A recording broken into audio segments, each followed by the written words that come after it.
Your time starts now. அனைவருக்கும் வணக்கம். என் பெயர் மேகதி. நான் 2ஆம் வகுப்பு மருத்துவ படிப்பை படிக்கிறேன். அதிக மொபைல் பயன்பாடு மற்றும் குழந்தை வளர்ச்சி இடையிலான தொடர்பு என்ற தலைப்பில் உரையாடப் போகிறேன். ஸ்மார்ட் போன்கள் இன்றைய வாழ்க்கையின் ஒரு முக்கிய அங்கமாகிவிட்டன. அவை தகவல், பொழுதுபோக்கு மற்றும் தொடர்பு பெற உதவுகின்றன. இந்த மொபைல் பயன்பாடு குழந்தைகளிடமும் அதிகரித்துள்ளது. இது தற்போது உலகளாவிய பொது சுகாதார பிரச்சனையாக கருதப்படுகிறது. ஸ்மார்ட் போன்ஸ் பயன்பாட்டின் நோக்கம் என்ன? கல்வி, பொழுதுபோக்கு மற்றும் சமூக ஊடக தொடர்பு போன்ற பல நோக்கங்களுக்காக பயன்படுத்தப்படுகிறது. டிஜிட்டல் பேபி சிட்டிங், அதாவது குழந்தைகளை மகிழ்விக்க திரைகள் பயன்படுத்துதல் எனப்படும் பழக்கம் தற்போது அதிகரித்து வருகிறது. நகர்ப்புற வாழ்க்கை, வேலைக்கு செல்லும் பெற்றோர், ஸ்மார்ட் போன்களின் எளிதான அணுகல், குறைவான வெளிப்புற விளையாட்டு மற்றும் கோவிட்-19 கால ஆன்லைன் கல்வி ஆகியவை இதற்கான முக்கிய காரணங்களாகும். ஆய்வுக் குறிப்புகள்.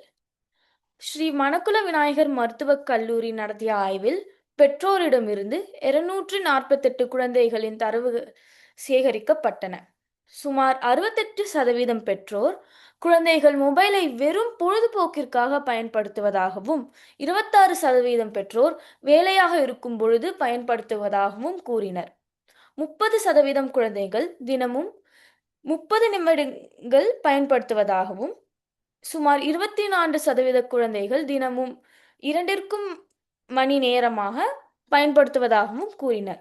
50% மேற்பட்ட குழந்தைகள் 1 வயதிற்குள் மொபைல் பயன்பாடு அதிகரித்துள்ளது. செயல்முறை. மொபைல் அதிகமாக பயன்படுத்துவது குழந்தைகளின் மூளை வளர்ச்சியை பாதிக்கிறது. முன்தோல் குறுக்கம், அதாவது ப்ரீஃப்ரான்டல் கார்டெக்ஸ் செயல்பாடு குறைவதால் கவனம் மற்றும் முடிவெடுக்கும் திறன் பாதிக்கப்படுகிறது. மேலும் பேச்சு மற்றும் மொழி வளர்ச்சி தாமதமாகும். அதிக திரை நேரம் உடல் இயக்கத்தை குறைத்து இதனால் உடல் எடை அதிகரிக்கிறது. ஸ்மார்ட் போன்ஸ் பயன்படுத்துவதன் விளைவுகள். அதிக மொபைல் பயன்பாடு குழந்தைகளில் உடல் பருமனை ஏற்படுத்துகிறது. மேலும் கழுத்து நோய்க்குறி, அதாவது டெக்ஸ் நெக் சிண்ட்ரோம் போன்ற உடல்நிலை பிரச்சனைகள் உருவாகலாம். அதிக திரை பயன்பாடு குழந்தைகளின் கவனத்தை குறைகிறது. கல்வி செயல்திறன் குறைவதுடன் சிந்தனை மற்றும் பிரச்சனை தீர்க்கும் திறன்களும் பாதிக்கப்படுகின்றன. பேச்சு தாமதம், சொற்களஞ்சியம் குறைவு மற்றும் பெற்றோர் குழந்தை தொடர்பு குறைவு ஏற்படுகின்றன.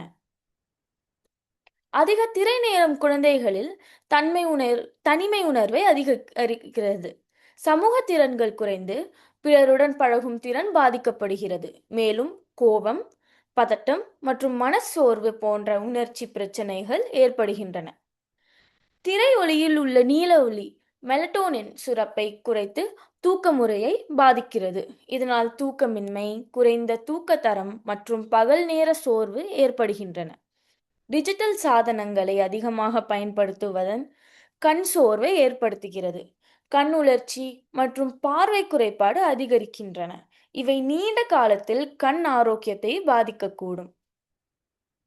இறுதியாக தடுப்பு மற்றும் மேலாண்மை.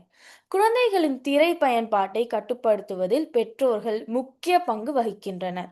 ஸ்கிரீன் டைமை, அதாவது மொபைல் பயன்படுத்துவதை கட்டுப்படுத்த பேரண்டல் கண்ட்ரோல் போன்ற கருவிகளை பயன்படுத்தலாம்.